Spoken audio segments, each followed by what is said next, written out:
welcome to the Mob Museum. Thank you for coming out tonight. It looks like, once again, we have a great crowd. It's always nice to fill this room.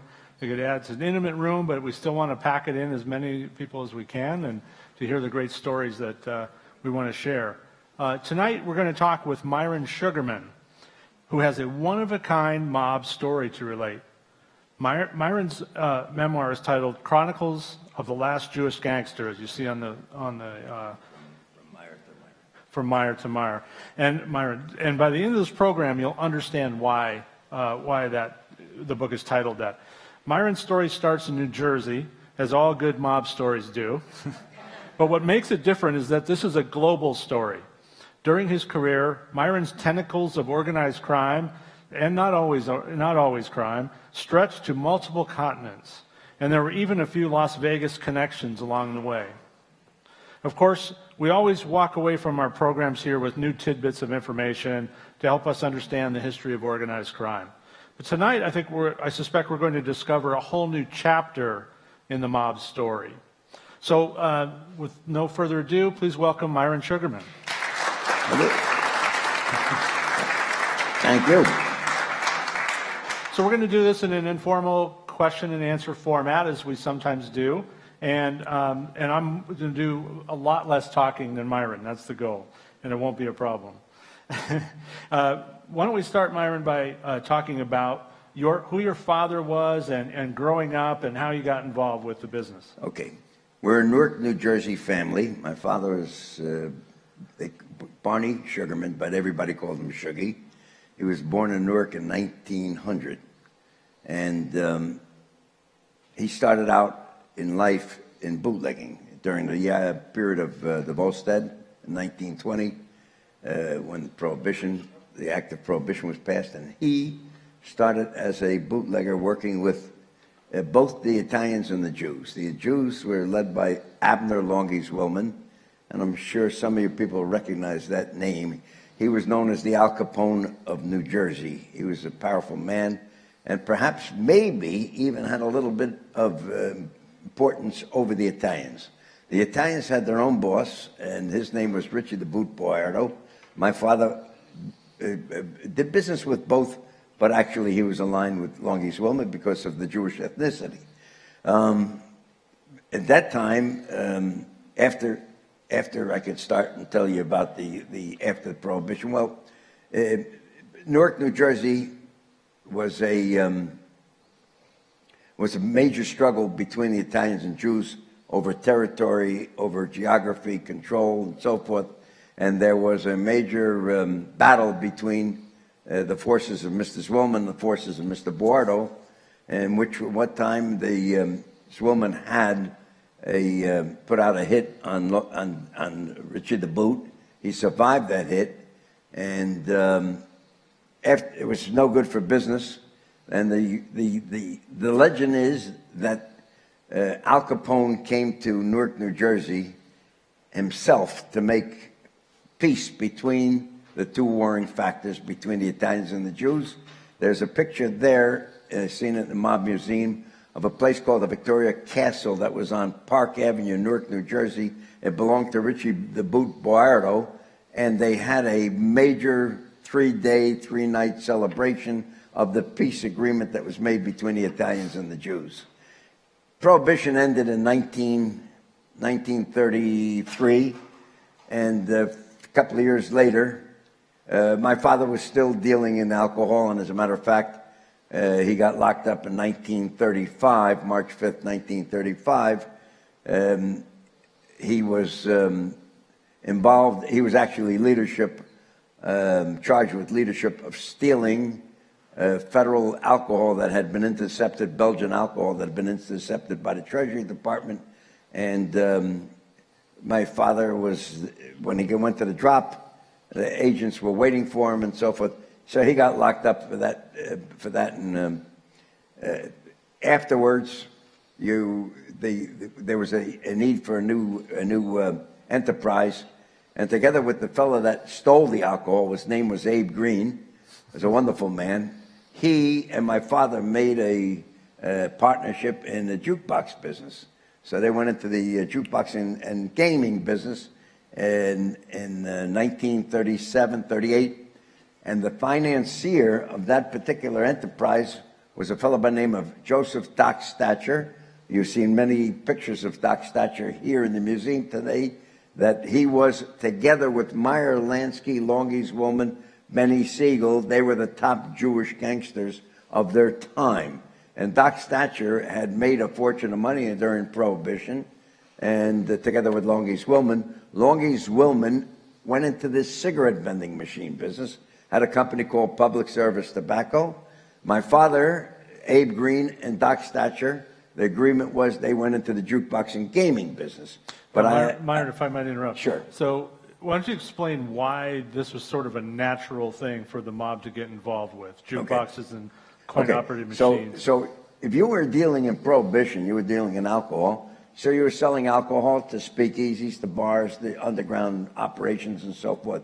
So when it ended and they became legalized, so there was a demand now for a jukebox. You put a jukebox into a location, and you would put a gaming device. In those days, they would call a pinball machine a bagatelle, but it was actually a subterfuge gambling device. There was also slot machines that were being operated at the time in Jersey, and there were slot machines being operated in New York. Frank Costello and Meyer Lansky had the slot machines in 1941, but they were eradicated by the mayor, who was the very famous mayor, Fiorello LaGuardia, who who took the machines, busted them up, and threw them in the Hudson River. Machines, the bagatelle machines, were also used for gambling, so they were shipped over to Jersey, and that was an impetus for my father and his people to make money, starting to selling the games all over the United States of America. So it was a logical process that you would think that, well, if you were dealing alcohol, you knew all the locations and so forth.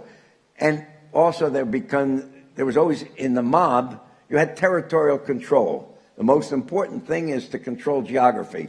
So if a location, XYZ bar, was the bar that I was servicing during Prohibition, that's going to be my bar when I'm going to put in a jukebox, I'm going to put a cigarette machine, and I'm going to put in a gaming device. And that's the way or the reason or the motive or the underlying reason that the jukebox and the vending business was always connected with mob. It had an aura of mob history to it. So your dad was involved with some pretty big, pretty high-level players, and then you come along.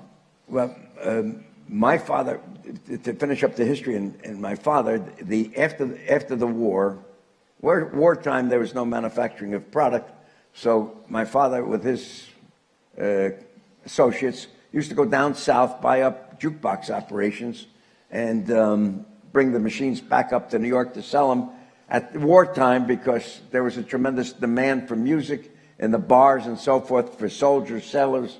There was a lot of social activity that was going on, Port of New York, and so forth. After the war, my father opened up in New York on 10th Avenue, 43rd Street. With the company's name was Runyon Sales Company. The original company was located on Runyon Street in Newark, and my father and his people didn't struggle to have too much of an imagination what to call the company. They looked out there on the street sign that said Runyon, call it Runyon Sales Company. It wastes too much time, naming the company. So they opened up in New York, and they were the Bally distributors. Now, you know Bally, the hotel, and Bally slot machines. Well, in those days, Bally, before the war, manufactured gambling devices, all different types of gambling devices. And my father became the distributor for New York, New Jersey, Connecticut for Bally machines, amusement machines, starting after World War II. And that business continued for many years. My father passed away in 1964. I was a young fellow at the time, 26 years of age.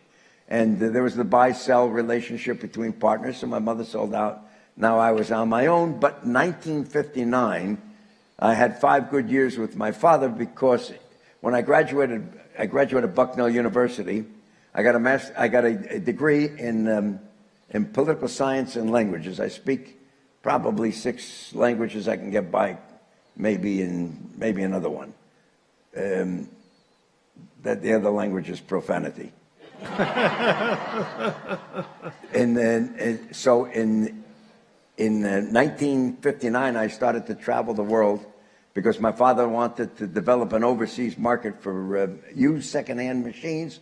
So at the time, I went overseas the first time, and 1959, I was 21 years of age, and I took a serious liking to that aspect of the business. My father died in 1964, and I went out on my own in 1966, and I started to supply machines all over the world, to South America, to all Argentina, to Paraguay, Uruguay, Africa. We did a little business in Africa, but we did a tremendous business in Asia.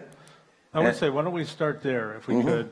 And I'm just going to hit some of these highlights from around the globe, because there's some fascinating stories about every place you went.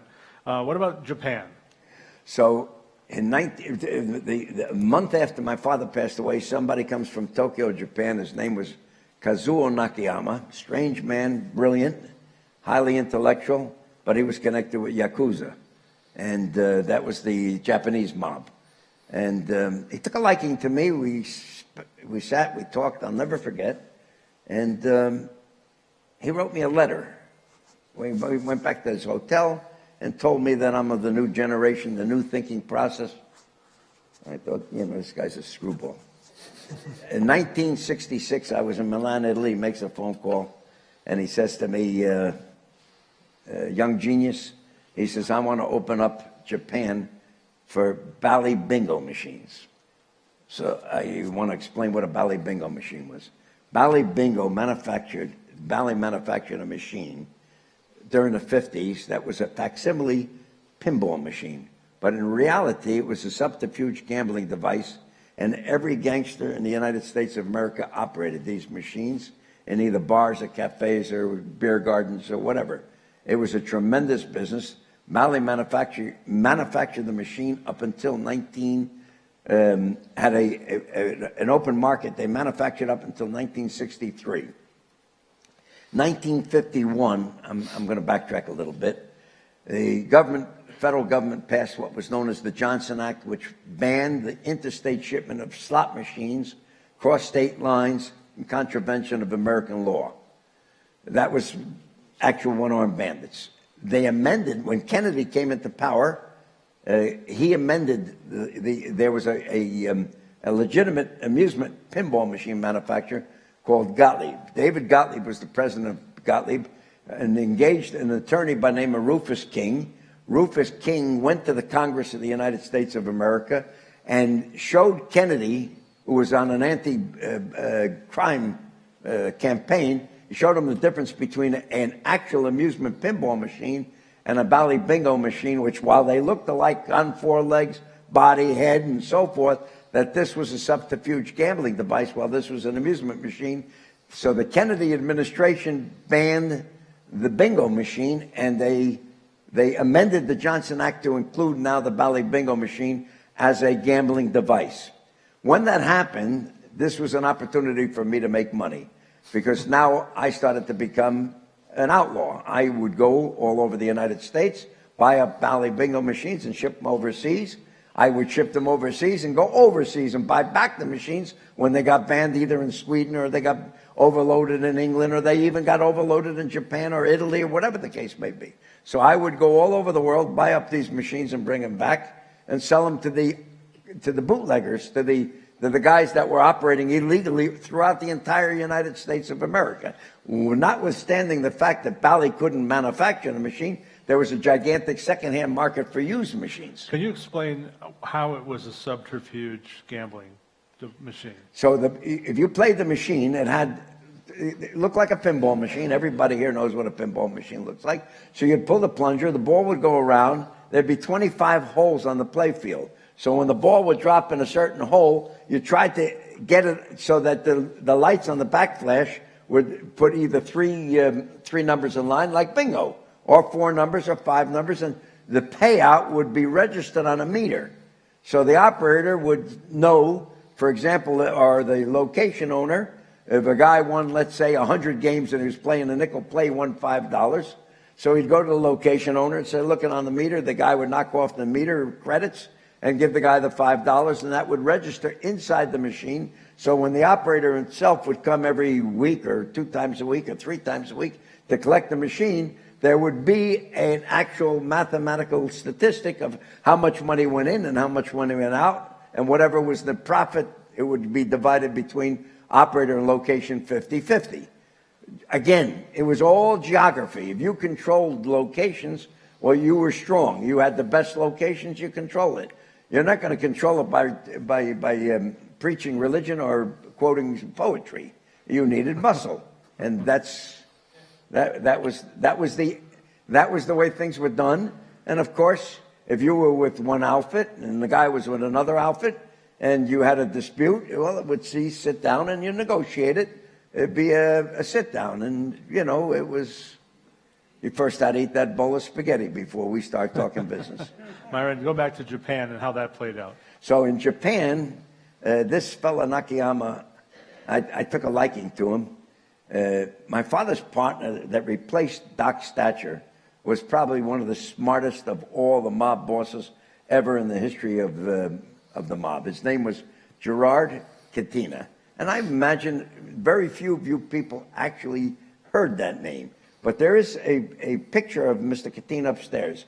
My father, as we say in Hebrew, alav shalom, may his soul rest in peace, used to say about his partner and his friend, Mr. Katina, that man could either run the Pentagon or he could run General Electric. He was so astute. One day I'm talking to him. This is long after my father passed away. My mother sold out. I used to be in touch with him on a regular basis. And I told him about Japan. And he says, what kind of machines? I said, the bingos. He says, getting paid? You making money? I said, making a lot of money. But no, he says, are you getting paid? No, I'm giving the guy credit. The guy pays. He says, stop it.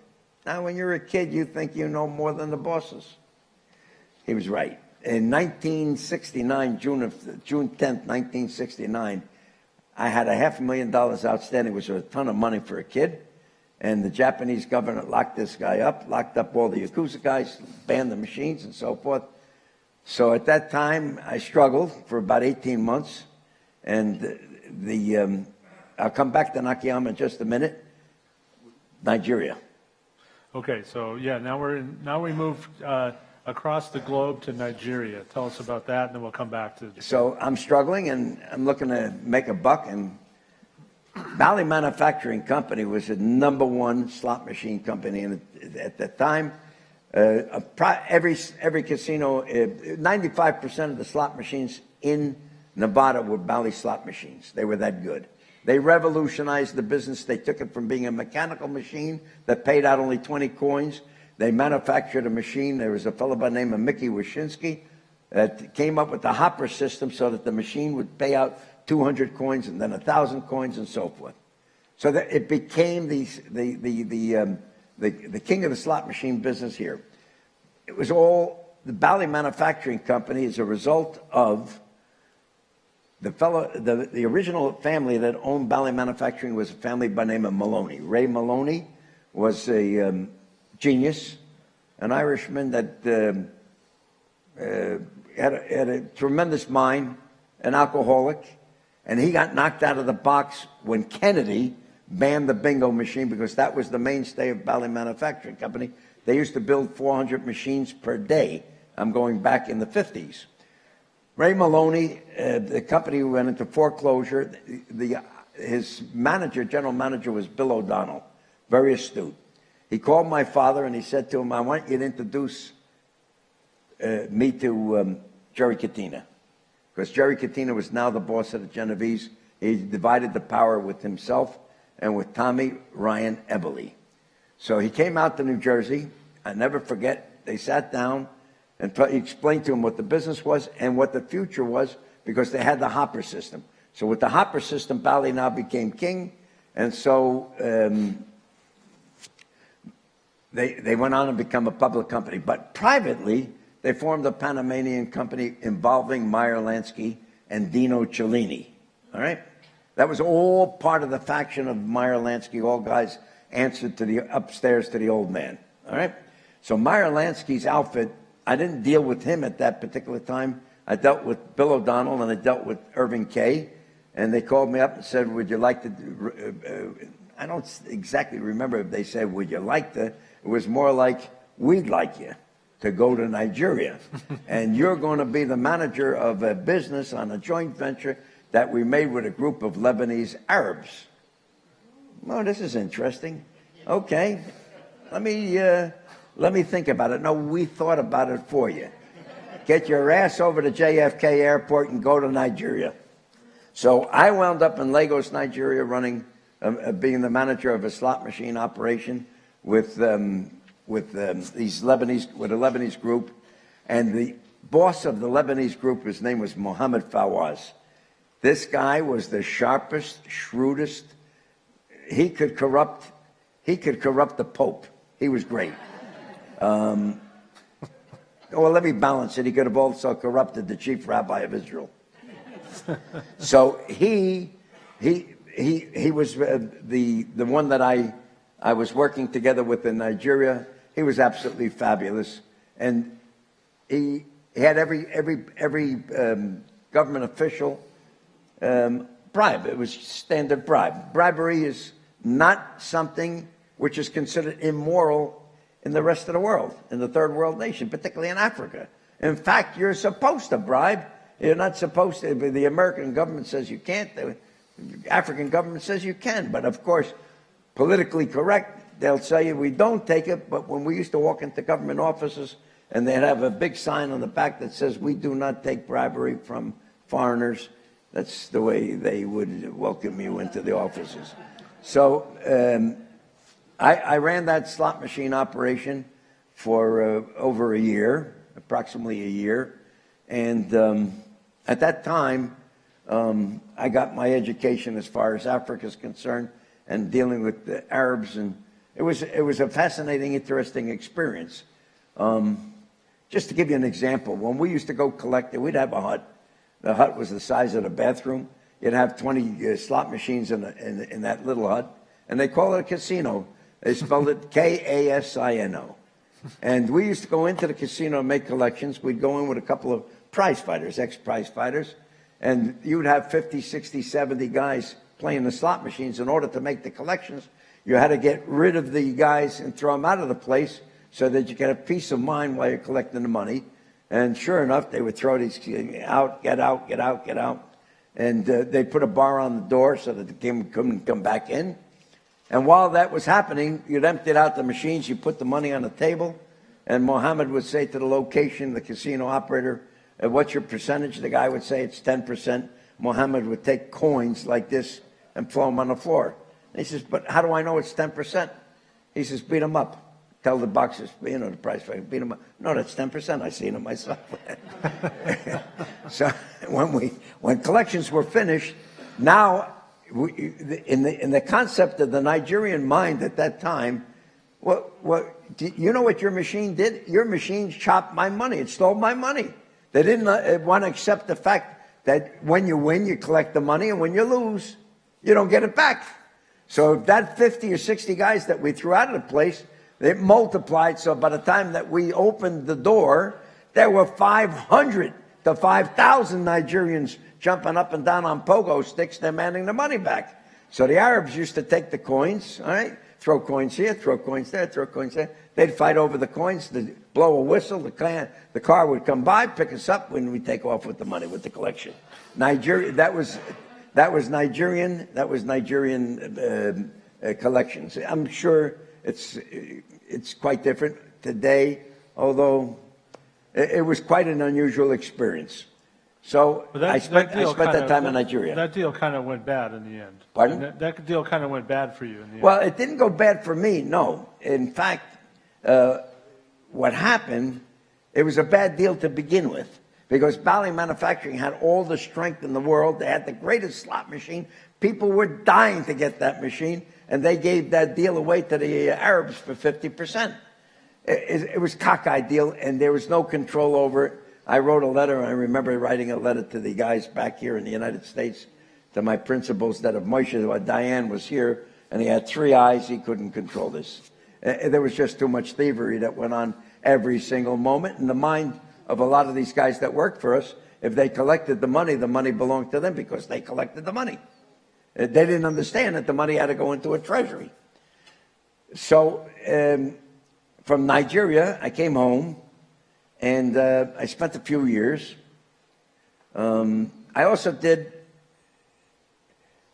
and I think you wanted to ask me when I met Meyer Lansky. That was prior. So prior to that, before I went to Nigeria to work for the outfit, I was in Israel collecting monies, going around picking up my money that was owed to me from Europe, from machines I sold. At that time, Doc Stacher had been accepted permanent exile from the United States, made a deal together with Edward Bennett Williams as his attorney, made a deal with the Robert Kennedy government. Remember, the Kennedy government was a government, the Justice Department, Robert Kennedy was named by his father, was named by his brother, who was told by his father, you name your brother as the head of the Justice, United States Attorney General, because we've got to knock out organized crime, because organized crime was telling everybody that they were responsible for the election of John F. Kennedy. And I'm sure that a few of you people here know that the story, or if you don't know it, I'll tell you right now, that at the time that Kennedy was running to be president of the United States of America, his father, Joseph Kennedy, had a dislike, great dislike for the Italians, the Irish Catholic from Boston, didn't like Jews, but dealt with Jews, made money with Jews. But with the Italians, he couldn't deal with them. All right? There was always that power struggle that went on in Boston between the Irish Catholic and the Italian Catholic, the church, the police, the cops, the politicians. Joseph Kennedy calls his son-in-law, Peter Lawford. Peter Lawford ran with the Rat Pack and told him, listen, that skinny little Italian singer friend of yours, Frank Sinatra, who was part of the Rat Pack, all right, we're going to need his help. You tell him we need Cook County, Chicago, and we need West Virginia for the election for John F. Kennedy, all right? So what happened at that time was Peter Lawford got in touch with Sinatra, who got in touch with Jimmy Blue Eyes, who reached out to Carlo Marcello in Louisiana, got in touch with Sam Mooney, Santo Trafficante, and others, and said, we're in a great position, because if this kid gets elected, it's us who got him elected. Anyways, it was a hairline decision. Kennedy got elected. Now, there's something that's characteristic as far as mob thinking, and that is, you asked me for a favor, the conclusion came out positive, you owe me, I own you. So now, the mob said to Kennedy, listen, pal, we got you elected, you, and if everybody, a little bit of the older generation here will remember that there was a lover of both Kennedy and Sam Mooney by the name of Exner Campbell. Judith, all right? Judith Exner Campbell was the go-between between Sam Mooney in Chicago and Kennedy. So there was definitely the ongoing connection. But when the Italians kept insisting that you owe us, that's the time when it was time for the Kennedys to say, let's eradicate those Italians once and for all and take up a few Jews along the line. You're going to take down Doc Stacher. You're going to take down Meyer Lansky. You're going to take these guys down. And that was the beginning of the omnibus. And from the omnibus of the Kennedy government, you eventually had the RICO law that was passed 10 years later, RICO being the organized crime law. So that was I used to eat lunch with Jimmy Blue Eyes, Vincent Jimmy Blue Eyes Alloy. I would eat lunch with him once a month in New York at the Hilton Hotel with a friend of mine, Robbie Margolis. I got to tell you all these stories, and then I'll come back to it. In the 86-87 federal case that I had, eventually we plead bargain out. All right, I go to trial. I went to sentencing. When the day we go to sentencing, they showed me my probation report. And in the probation report, it says that Mr. Sugerman is a close, intimate associate of Vincent Jimmy Blue Eyes Alloy. My kid cousin was my lawyer. He was a young kid at the time. And he says to me, cuz, you know Jimmy Blue Eyes? I never met the man in my life. He says, but it says here in the probation report, you are a close, intimate associate of Jimmy Blue Eyes. Because if he and I had a head-on collision, he wouldn't know me, I wouldn't know him. Anyways, I was very lucky at that time in that particular case, and I'm sure that Jeff, you'll come back to it. Simon Wiesenthal, the Nazi hunter, who I was closely associated with, he saved my tuchus on that particular case. He wrote a letter to Judge Harold E. Green, who was a survivor from Nazi Germany himself and was a Kennedy appointment, and told him that Mr. Sugerman is his man in South America in pursuit of Nazi war criminals. But I'll get back to that story later. Let's wrap up the Japan story. So the Japan story is that, after I came out of Nigeria, that's a good one, yeah. I got a phone call one day from the old man, Nakayama. How are you? I said, I'm broke. He says, you don't have any money? I said, not a dime. He says, tomorrow you're going to have $27,200. All right? Mr. Nakayama, you're the mystery man. Next day, sure enough, my bank account, $27,200. And he says, now I'm going to open up letter of credits. Unlimited letter of credits for bingo machines. At that time, Edwards was the governor of Louisiana, banned the machines, and they came down on all the Bally bingo machines down south. He started opening up letters of credits. I went down to south. I spent 6 months back and forth, picked up the machines, get the bill lading, run to the bank. Now I made $250,000 in 1972, from April to September 1972. Now I had money. At the time I had money, Nakayama calls me, you got money now? Yes, I got money. What about you? He says, I'm going to jail. He says, I stole all that money. So anyways, he becomes a fugitive from justice, and he used to call me. He was now in India and telling me about all the things that he was seeing in India, the culture, the people, the religion. He used to keep me on the telephone. Then one day he calls me from Vienna, Austria, and he tells me that Interpol is looking for him. But don't worry about it. Come to Vienna. We'll have a good time. And I took my friend, my lawyer, who's my best friend, Barry Meyer, may he rest in peace. And we go to Vienna. We spend time with him. And he tells me, listen, I'm going to commit suicide. Because Japanese commit suicide over scandals like this. I said, Mr. Nakayama, no, don't argue with me. You got a life insurance policy on me. Take care of my wife. He never committed suicide. He goes back to Japan, and subsequently they locked him up. He went to jail for 5 years for that scandal. It was like a Toyota scandal.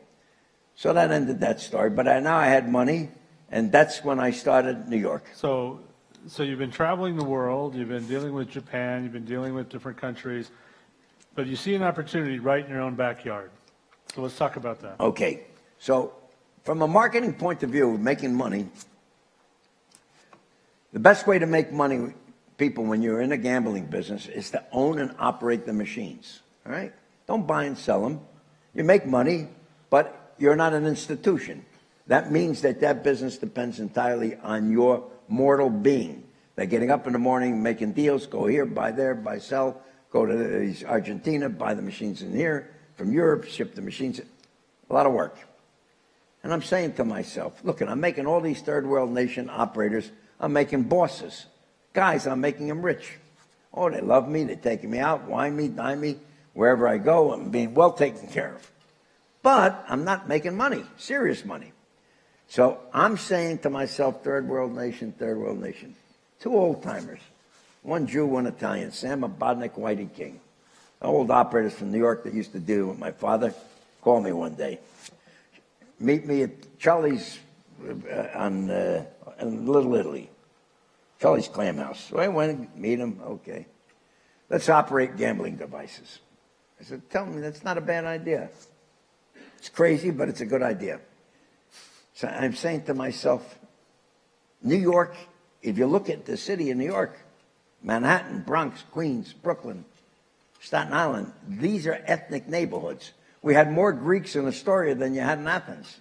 You had more Russians in Brighton, all right?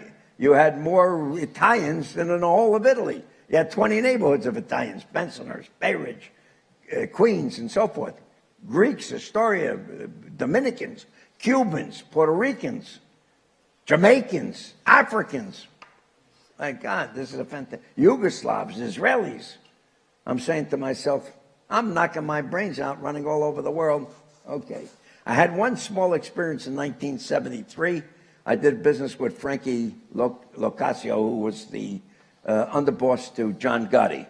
And I delivered 3 slot machines to his casino, which at that time was on Arthur Avenue upstairs from the Full Moon, Half Moon Pizzeria. They ran a neighborhood casino. I delivered him 3 slot machines, and he paid me with counterfeit money. I seen him 4 years later when I came back up to the Bronx to start the business, and I said, oh, by the way, Frankie, which, by the way, we used to call him behind his back, lemon face. Nobody ever would say that to us. He never smiled. I said, oh, by the way, you remember that money you paid me for those slot machines years ago? That was counterfeit. Really? He could be watching this in prison right now. Pardon? He could be watching this in prison right now. Hi, Frankie. Anyway. You're a nice man. So he was a good guy. So what happened is I started the business in 1977 putting machines out throughout the city of New York. And oh, my goodness gracious. Oh, the first thing I had was a problem with the old-timers, Sam Abodnik and Whitey King. They tried to rob my machines on me after a certain point. We had a revenue sharing deal. They said, no, you sold us the machines. There were 2 kids from Newark, New Jersey that I grew up with, 2 brothers, Joey and his brother Jimmy Sedano. I sent them up to the Bronx. They had powers of persuasion. All right? Well, where were you? They were called 2-357s. Where were you putting these slot machines? So you had all kinds of locations, bodegas, grocery stores, social clubs, bars, beauty parlors, shoe shine parlors. Anywhere where people in the neighborhood would congregate, you didn't have these an opportunity for people to gamble. I remember I used to put machines up in Harlem, and we used to, in Harlem and Washington Heights and Spanish Harlem, and we fixed the jackpots, the jackpot never paid out. So one time, some gal says to me, one of the sisters says to me, Sugar Daddy, how come that goddamn slot machine never pay out? Keep trying. So we had a good run. We had a good run in New York, but within 2 or 3 months, I was now everybody had eyes on me, from the FBI, and then every mobster in New York, whether it was an Italian mobster, Greek mobster, Cuban mobster, everybody wanted to have a piece of me. And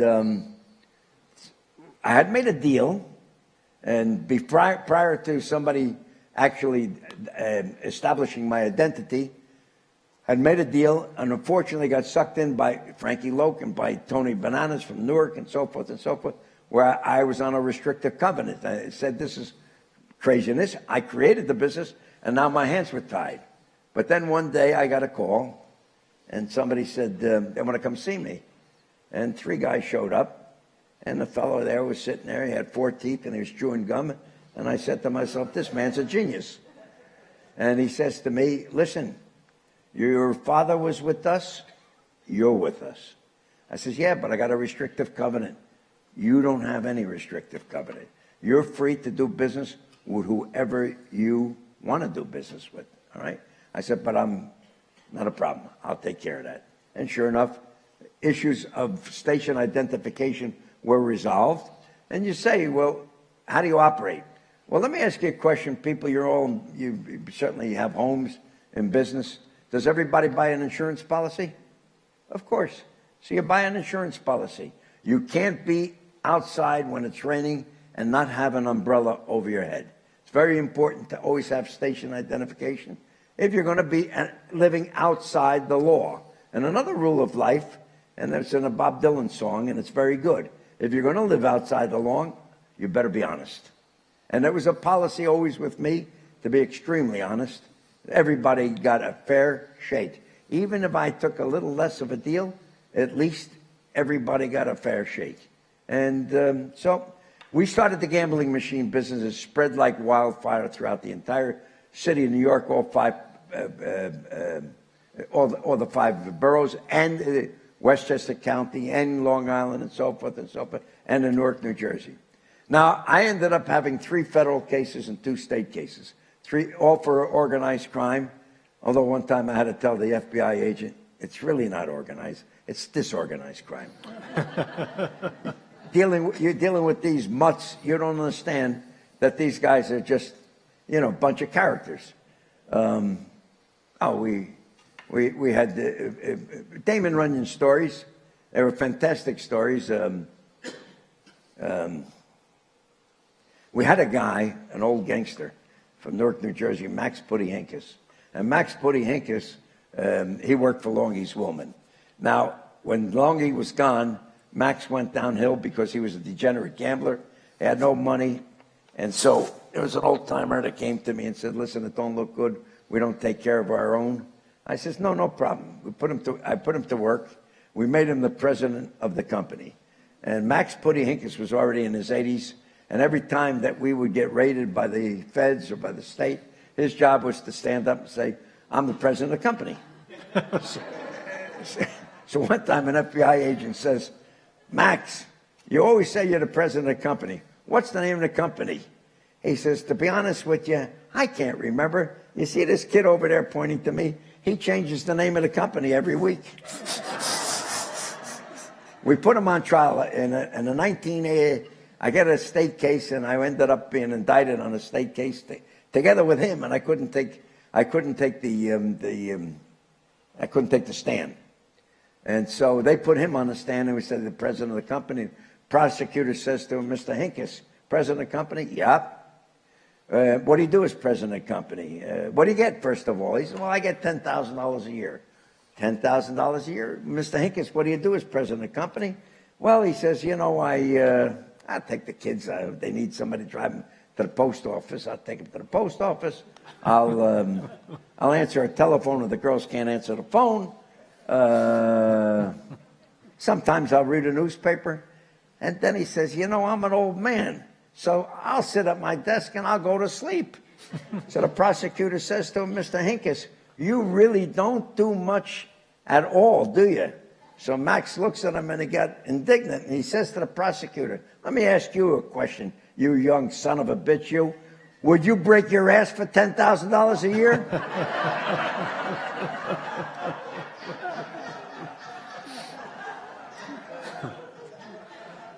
How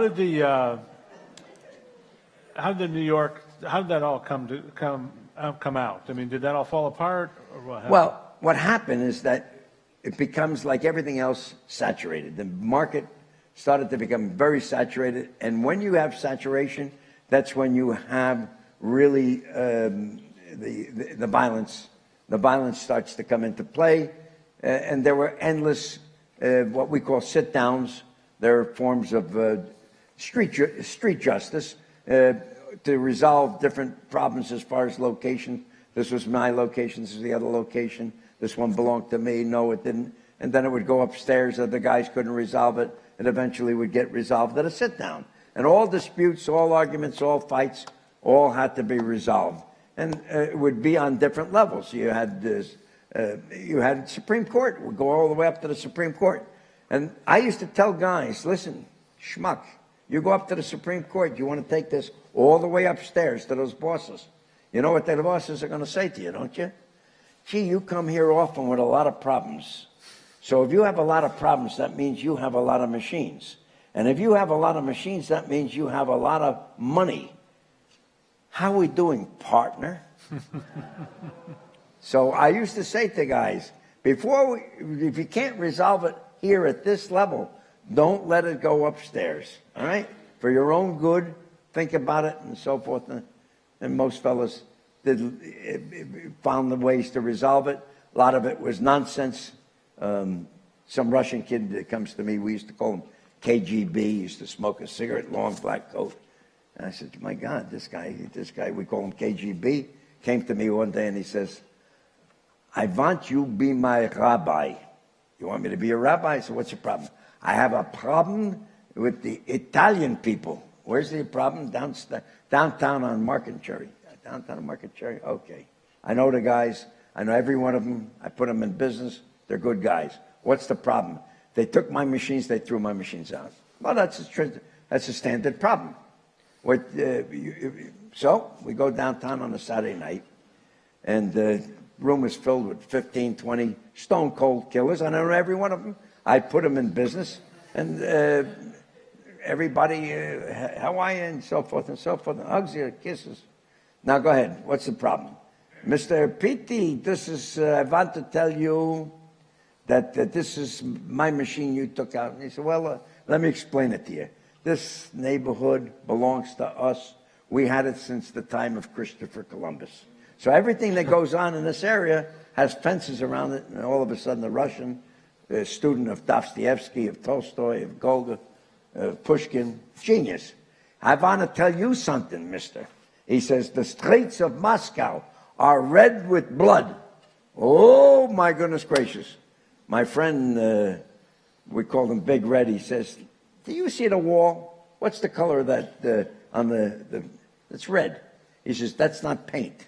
That's blood. And yours is going to be the next blood. He says, where did you find this guy? I says, Gregory, let's take a walk outside. We walked outside. I says, where did you get this ingenious idea to tell guys about the streets of Moscow being red with blood? All right, you lost that. Sit down, go back, be gracious, apologize, let's get out of here. He had another sit down with an Israeli guy. I had to straighten that out. He told me I'm a terrible rabbi. One day I see a Russian guy, and I said, you know this KGB guy? He says, yeah. I said, how many guys did he kill in Moscow? Kill Moscow? He played the violin in a Philharmonic orchestra. So why don't we'll change gears just a little bit, because I think this is important. You mentioned Simon Wiesenthal earlier. I want to lead up to your involvement with him by sort of reciting some of the history of, I guess you might call it, Jewish patriotism, right? Yeah. It starts with in the 1930s and works its way forward. Yeah. So I go around and I give a speech on the history of the Jewish mob. Their invaluable contributions, with the help of the Italians and the Irish, in terms of the contribution for the betterment of the Jewish people in the 1930s, fighting the American Nazi Party in the United States of America. Newark, New Jersey was a battleground because we had a lot of Germans, and Fritz Kuhn came from Germany, and he settled in Newark, New Jersey, and he created what was known as the Bund, the brown shirts. And we had nonstop wars in Newark, New Jersey. Now, what happened is that there was a prize fighter by the name of Nat Arno, and we had a lot of professional prize fighters, by the way, and he went along, he's willing the boss, and he says, give me a blessing. I can form an organization called the Minutemen, all right? And those Minutemen are going to fight the American Nazi Party every time that they would meet with the beer gardens and have all of their meetings and spouting their National Socialist philosophy. We'll go over there, we'll kick the crap out of them. So Abe Zwillman Longy, he controlled Newark. He had the judges, the mayor, everybody in his hand, and he gave the blessing. And so they called the organization the Minutemen in honor of the Minutemen from the Revolutionary War, so that if you needed somebody, made a phone call to a club and say, listen, we're get in the car. We're going up to Springfield Avenue. Meet us on Springfield over 12th Street. The Nazis are meeting tonight. And they would go in there and throw it. Guys would go in with stink bombs and so forth. There's a book that was written by a dear friend of mine called The Nazis in Newark, written by Warren Grover, which documents this fantastic history. So this went on for a struggle from the 1930 to the beginning of the war, until eventually Fritz Kuhn, who was the Hitler, who called himself the Führer, the American Führer, he was caught embezzling funds from the American Nazi Party, probably framed. Anyways, went to jail. Eventually, they deported him out of the country. That ended the Bund, the patriotism of the United States. We went to war at that time against the Axis. So, well, the context, just to, people might not realize that, I mean, the Jews were kind of criticized for this because we didn't really, I don't think we really recognized the threat, in the early 30s, that's mid-30s. correct. The mob took this. It was all mobsters. There was mobsters. There was prize fighters. There was truck drivers. There was laborers. There was workers. Everybody joined in to beat the crap out of the Nazis. And it was, this was patriotism. It was, nobody paid them to do it. And in fact, they got vilified by the organized Jewish organizations that condemned them for the acts of violence against the American Nazi Party. But this went on not just in Newark, New Jersey. This went on in Yorkville, in New York, where Judge Nathan Perlman beseeched Meyer Lansky to do the same thing in New York that was being done in Newark, New Jersey, with the one exception: no homicide. Nobody to be killed. But they did a job there. It went on also with Dave Berman in Minneapolis and St. Paul, together with Yiddy Bloom, King Khan, and other Jewish gangsters, Sam Turan, Herman Pastor. They fought the the silver shirts, and I can't remember the name right now, people, you'll forgive me, but there was an organization called the Silver Shirts, which was a result of the rising anti-Semitism in the United States in the 1930s. And if you remember, Ford himself was the financier of the Dearborn paper, which was anti-Semitic, spouted anti-Semitism. And you had Father Coughlin every day, Sunday be on the radio. It was terrible anti-Semitism in the United States. Then there was another battle in Chicago, Illinois. You had led by Barney Ross, who was a Triple Crown champion and an American war hero, together with a friend of his by the name of Jack Rubenstein. Does anybody recognize that name? Jack Ruby. That's right. Jack Ruby was a gangster. But in the moment of patriotism, as far as fighting the Nazis are concerned, he did that. Our guys, my father's people, they were the stories that they told me, my bedtime stories, were the stories about our guys that beat up the Nazis. Then there was the famous sinking of the Normandy in the harbor of New York in 1942, February 1942. There was a French ship, a luxury ship, that was going to be refitted to take American troops to fight the war in Europe. The Normandy sunk. It was exploded and sunk in the harbor of New York on the Hudson River. And of course, this raised paranoia. Who did it? Nobody ever knew why. There was never any explanation as to why the Normandy blew up and exploded and sunk and so forth. Okay. There was an American U.S. Navy intelligence officer that was stationed in Manhattan at the time. His name was Charles Heffenden. He reached out to a fellow by the name of Moses Polikoff, who was the lawyer for Meyer Lansky and for Lucky Luciano. And he said, can you make an appointment? I want to meet Mr. Lansky. Meyer Lansky met with Polikoff and with Charles Heffenden. He said, what do you need? He says, look, there's two ethnic groups that is longshoremen in New York. You got the Irish, you got the Italians. The Irish were concerned they could be anti-British. And the Italians, they could be pro-Mussolini. That bombing or that sinking of the Normandy and all those U-boats that were the American ships that were getting sunk in the Atlantic, this concerns us. We need protection against sabotage on the docks of New York. All right. Meyer Lansky says, listen, you're talking to me. You're talking to the wrong guy. You need to be talking to Charles Lucky Luciano, because he's the guy with the power. But your prosecutor in New York, Thomas Dewey, who ultimately became the governor of New York with the help of the mob, that's a different story, and ran for president of the United States of America. He was a crime buster. He went against Lepke Buchholter, the Murder Incorporated. He took down Abe Rellis. He took down oh my goodness gracious, Lucky Luciano. He took down a bunch of guys. And so Dewey wanted to become governor. And this was his path to success. He frames Lucky Luciano on a prostitution charge, and he gets sentenced. He gets convicted and sentenced 30 to 50 years. He's sent up the northern border with Canada, freezing his tuchus off up in Canada. And so Meyer Lansky says, why don't you go talk to Dewey? All right, get this man down here, bring him to Great Meadows, closer to New York. This way that the man could eat the lobster fra diavolo, shrimp marinara, all right, instead of eating peanut butter and jelly sandwiches. Brings him down, treats him good. He sends the message to his guy, Sox Lanza, and to another guy, Eddie McGrath, Italian and Irish. We need the cooperation on the piers. You tell every longshoreman from now on, we are now patriots for the United States of America. The war went without any acts of sabotage. Now, again, historical coincidence Or was it in reality, did they do the job? You asked me to do a favor, the consequences, the results were very, very good. So now you owe us a favor. The favor, Mr. Dewey, is now that you're the governor of the state of New York, you issue a governor pardon, a gubernatorial pardon to Lucky Luciano. He did, under pressure, agreed, but Lucky Luciano, with the condition, he couldn't remain in the United States. He went back to Italy. There are two kids that became his bodyguards when he was in Italy.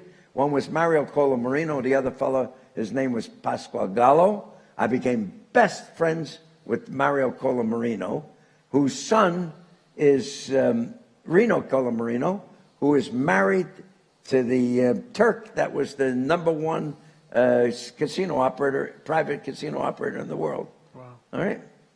So there's always that connection, the network, everybody reaches out and so forth and so forth. So, after...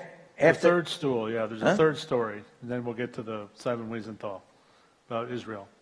So now the third story is the cooperation of the mob in supplying weapons and dock connections to help the underground armies of Palestine at that time. There were two armies. One was Haganah, the other was Irgun. One was Ben Gurion, the other one was Menachem Begin. And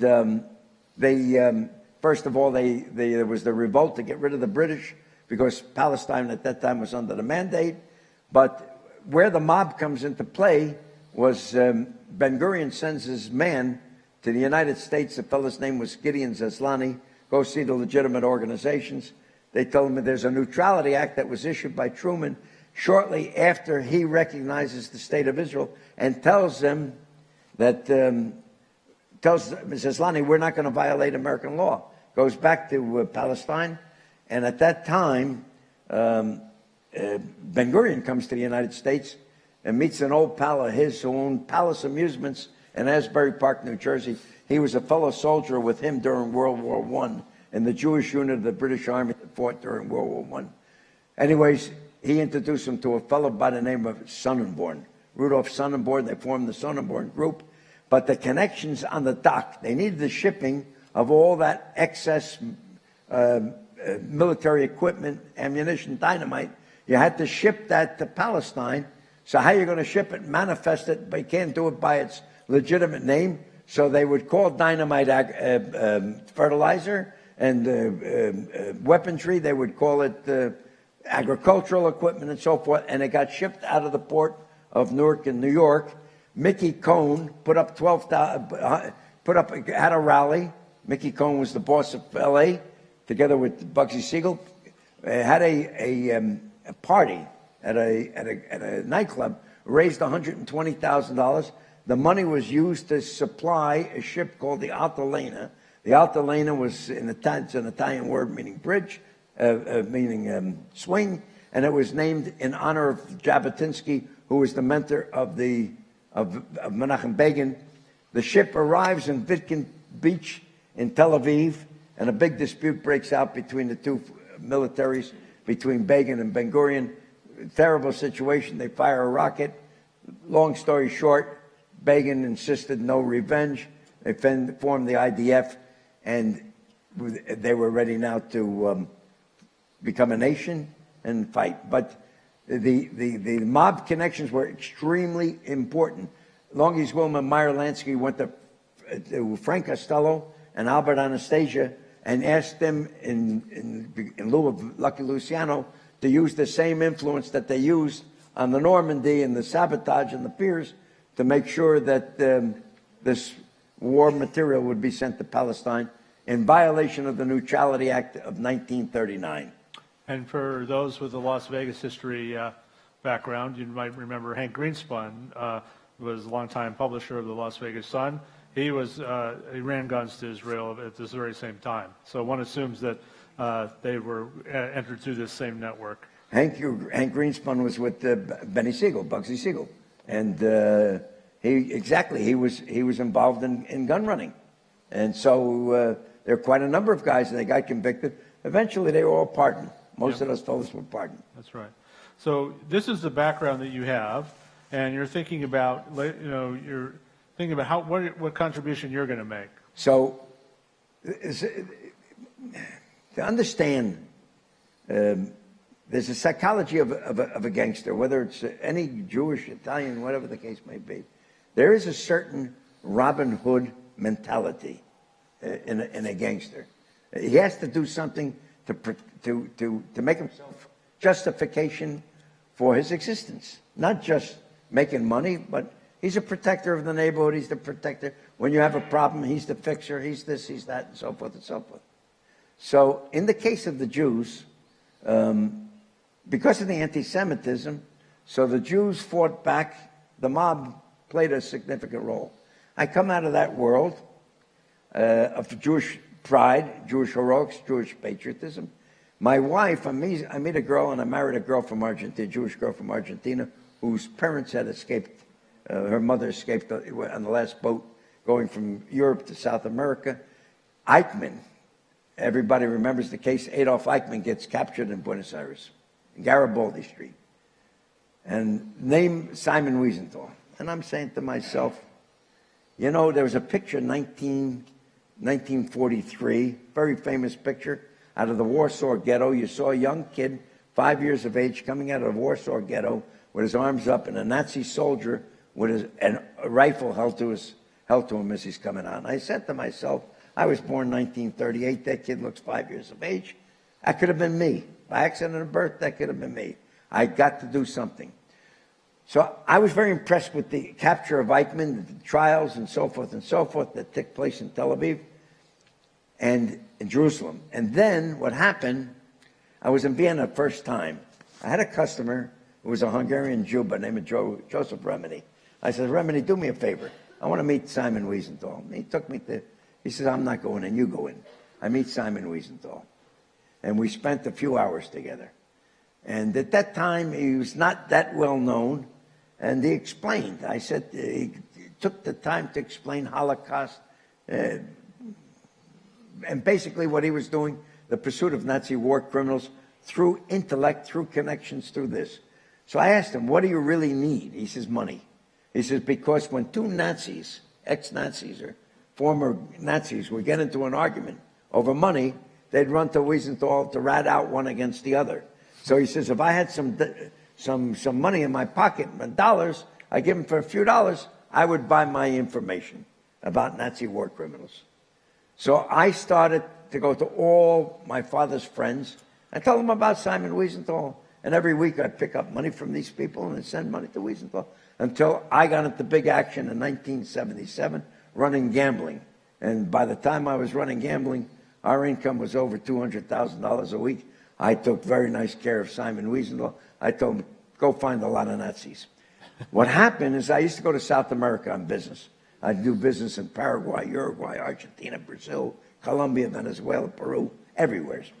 So I used to go all the time to Asunción, Paraguay. Asunción, Paraguay was a country that was under a dictatorship of Alfredo Stroessner, the grandson of Germans, who was very benevolent to the Nazis that escaped by the Odessa file from Europe, made it to Paraguay. Simon Wiesenthal tells me one day in New York, I'm giving you a name. I want you to go see this guy. He's in Asunción, Paraguay. His name was Louis Schumstein. I go to see Louis Schumstein. I introduced myself, and he told me, listen, you're a nice young man from America. Don't ask questions. We have 1,000 Jews, all Holocaust survivors. This is not a safe place to go around inquiring about Mengele, Joseph Mengele, the angel of death from the concentration camps.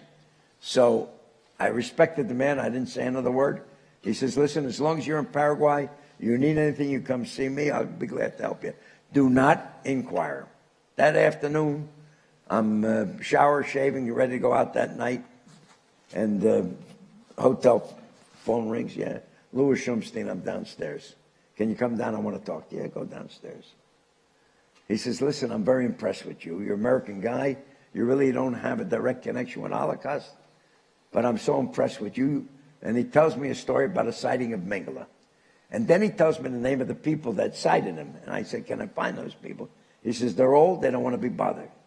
On an airplane trip, maybe a few months later, I'm going from Asunción, Paraguay to Buenos Aires. There's an older Jewish couple sitting next to me talking Yiddish. So I said to them, I also talk Yiddish, very nice. We get into a conversation. I said, I'm from America, what do you do? I'm in the machine business, gambling. I said, I know Louis Shumstein. So they said, you're the young man that Shumstein told us that. That woman was a Holocaust survivor in the camp where Mengele was doing his horrible experimentation. So one day she's telling me they had a store in the center of Asunción, Paraguay. In walked Mengele with two of his henchmen. And he realized that she immediately identified him as Joseph Mengele. He made a U-turn and he ran out of the place. And that was the sighting. Now I did other things, other messages. I went and spoke to other people and so forth. I did no great heroics, but I was his liaison man in South America, so that every time that I used to go for trial or sentencing, Simon Wiesenthal's letter was my ace card. Well, there's so much more we could talk about, but I think we should probably wrap up this part by just sort of talking about being, you call your book The Last Jewish Gangster. What do you mean by that? I told you tonight, as best as I can, the patriotism of that Jewish gangster. In reality, I always, in my speech, I'll always say something like this. It's like a coin. On one side of the coin, you had a Jewish patriot in Israel and Palestine, pre-state Israel. On the other side of the coin, you had a gangster. It was the same mentality. I come out of that world with the same mentality of strength, Jewish pride, and not just, as a Jew, but as a human being, to be able to feel secure within yourself. And I say that to everybody. It doesn't make any difference what the group, what your ethnicity is. It just so happened that I was born a Jew, and I wanted to always live as a proud Jew. Those old-timers, my uncles, the ones that I called my uncles, they instilled in me that Jewish pride, Jewish identity, that we are not going to take the same shit that we took for 2,000 years, that we would live in a ghetto, we'd live like this, and so forth and so forth. It's time we would rise up and be, and not just entrepreneurial and business. Although in reality, these guys, for guys that never even graduated, some of them never even graduated grammar school, the place called Las Vegas, Nevada, that we're sitting here today, they created Havana, Cuba. They created other places. They were fantastic entrepreneurs. But at the end of the day, there was an underlying principle to everything that they did, and they instilled that in me, and that's what I'm all about. And that's why I call myself from Meyer to Myron. When I did meet Meyer Lansky, I met him in Tel Aviv and spent a complete Jewish Sabbath with him. And we spent the whole day talking and sharing. He shared many, many stories about his life, his history, and so forth, his philosophy. Very, very classy man, very soft-spoken, real gentleman, but you knew that the man was exuded power. The power, unfortunately, was diminished because he ran at that time. He went to Israel in order to avoid the indictment that was pending in the United States of America. He was tipped off. He ran to Israel. Israel's decision, notwithstanding the fact under the law of return he was entitled to be a citizen in the state of Israel, it became a hot political issue. The basic message that the Nixon and Mitchell government sent to Golda Meir at the time was the prime minister, that one Jew is not worth $3 billion worth of support. Get rid of the guy. We want him back here. What the political compromise was, they didn't send him back, but they withdrew his right to stay in Israel. They canceled his visa. So I only met him that one time. We spent an entire Sabbath together, but he was specifically interested in meeting me because of a connection with Jerry Katina, who was at that time in jail on refusal to testify to grand jury in New Jersey after being granted immunity. He wanted to know what the political situation, legal situation was as far as Mr. Catino is concerned. All right, why don't we take a few questions, and we'll bring microphones around, and so if you have a question, you want to speak in the microphone, and we'll answer it. Here's one over here. When you ran the machines in New York and New Jersey, and they became gambling machines, how was the heat avoided that you would have expected? How was what? How was the heat on running that kind of I machine all over the place? I had heat. I was constantly being raided, constantly indicted, arrested, and so forth. So I had three federal cases and 2 state cases. I just got, there was no cooperation. Each case became more and more difficult until the final case is that the United States of America government said to me very nicely, very benevolently, they said, "You've done a great contribution, Mr. Sugerman, for society. We're going to give you a 2-year vacation, tax-free."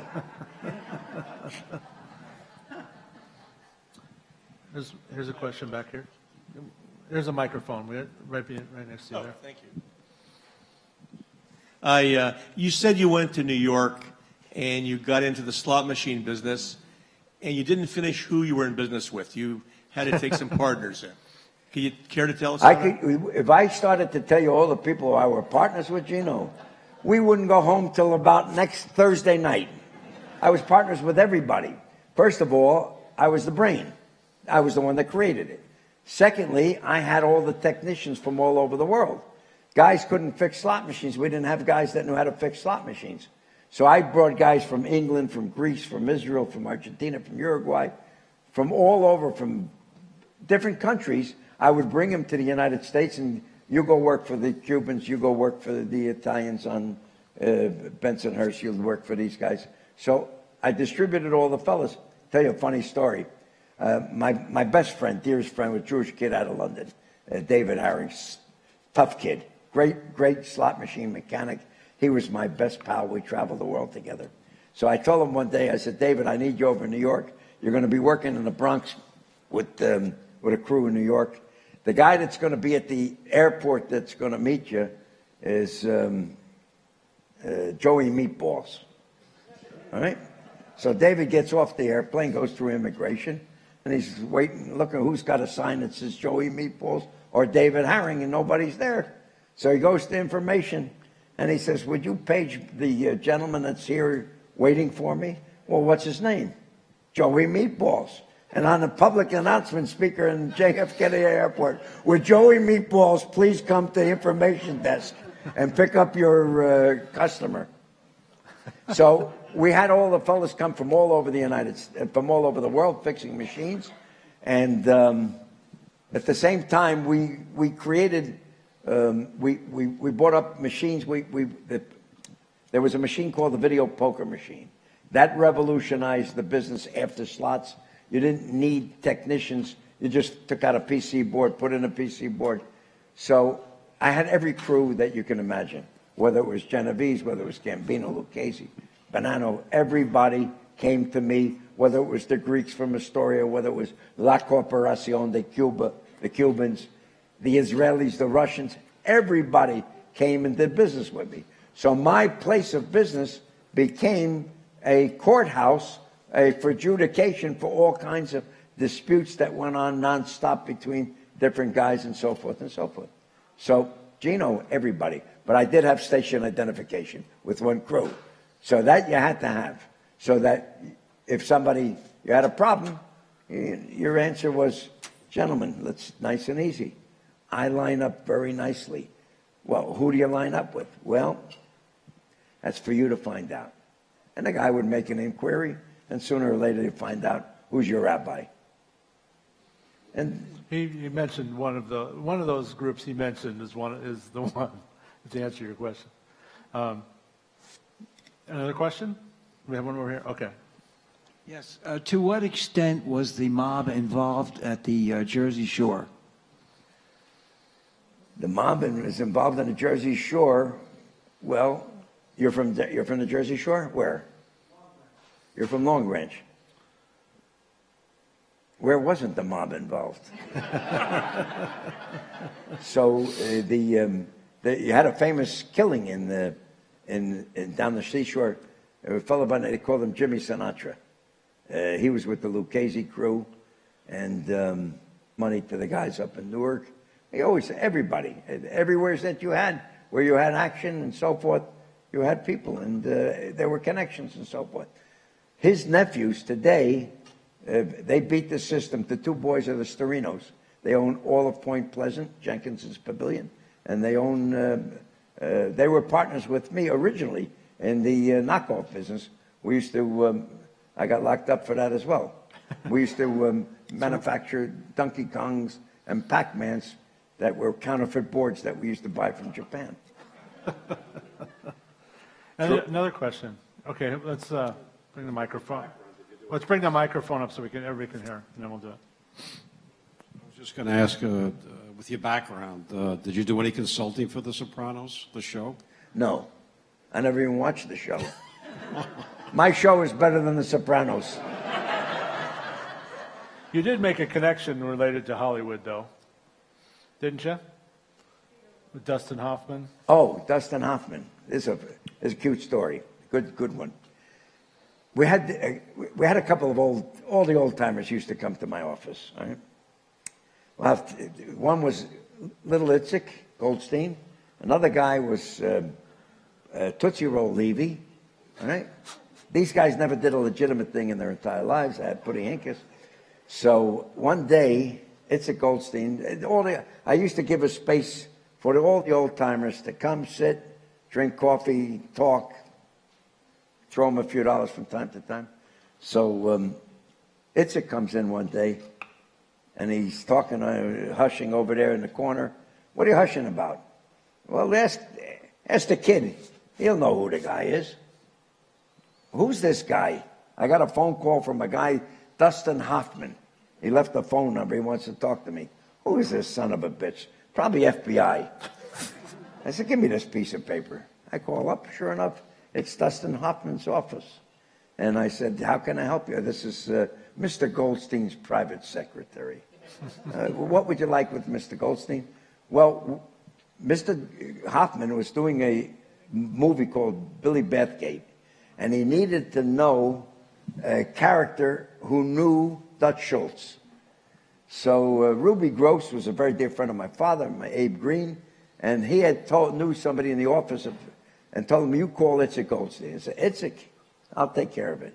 So how can I help you people? We want to take out Mr. Goldstein for lunch. We want to send him a limousine. We want to take him to Le Cirque restaurant, one of the top restaurants in New York, Lutece. I said, Mr. Goldstein does not eat in places like that. Oh, we don't want to offend him. You tell us what, Lutece, the top of the sixth. No, you don't understand. If you take little Itzik Goldstein to Lutece or to Le Cirque restaurant, you'll never be able to get back in the place. He said, why is that? He'll steal all the silverware that's in the restaurant. Sure enough, I take Louis Rush, an old gangster by the name of Louis Rush. I take Putty Hinkes, and I take little Itzik Goldstein, and we go to 2nd Avenue Deli in New York. Let him go steal if he's going to steal. He's going to steal cheap silverware. So we had a consultation, and they spent hours talking about Dutch Schultz. And sure enough, the next day, Dustin Hoffman's office called me up and said, what do you want? I said, listen, I'll split it up between the three of them. They sent me $2,500. I split up between the three. And it started World War III. I knew Dutch Schultz better than you. How come he's got more money than me? Quick story, I take these guys, Tootsie Roll Levy and little Itzik Goldstein. They go to Joey Sedano, an Italian kid that I grew up in Newark, New Jersey, a bona fide gangster, good kid at the time. We grew up together, and he says, we want to see Israel before we die. I said, oh my God, sudden renaissance of Zionism. All right, so we get on an airplane, we go El Al, fly to Tel Aviv, and here's these two old timers and screaming at the flight attendant, hey waitress, get your ass over here. She says, I'm not a waitress, I'm a flight attendant. He says, listen, here's what I want. I want chicken soup with canelach, craplach, I want kishke, I want this, I want flanken, I want chayin, all Jewish dishes. Woman says, Mr. Goldstein, Mr. Levy, you eat what we give you. He said, what a rotten Jewish airline this is. Anyways, these are Israelis. These are not Americans. They like these two old-timers, all right? Notwithstanding all the verbal abuse. So sure enough, they give them the landing forms, and you got two intellects, two scholars sitting there, all right? And they're looking at each other and looking, what did you put down? What did you put down? Name your father dead, D-E-D. Name your mother, D-E-D. Your nationality, Jewish, J-O-O-I-S-H. Now, we reached the shores of Tel Aviv, all right? So the flight attendants all come over and said, Mr. Goldstein, Mr. Levy, look outside the window. Those are the shores of Israel. That's the Jewish homeland. So Tootsie Roll had a big nose with a big eyeglass. He looks out the window. He says, this friggin' place looks like Coney Island. Another old-timer, Italian guy, Joe Pecora, union guy, says, listen, when you go to Israel, go to Bethlehem and buy me a manger scene. He asked Tootsie Roll Levy and Itzik Goldstein to buy him a manger scene. They don't know what the hell a manger scene is. We go to a store, all right? And now Toots is telling him, go get up the ladder. That's the manger scene I want. After 2 hours, the poor Arab is running up and down. Finally, he picks a manger scene. We get in the car. My kid cousin that was in the army was a driver. And we drive away. And all of a sudden, you see little Itzik opening his belt of his pants, drops his pants. He stole all the rosary beads in the place. Oh, my God. He had a talent after all, didn't he? Pardon? He had a talent after all. Well, they all had talents. That's what, that's what their skills were. Do we have another question? Looks like we're good. All right, well, thank you all very much.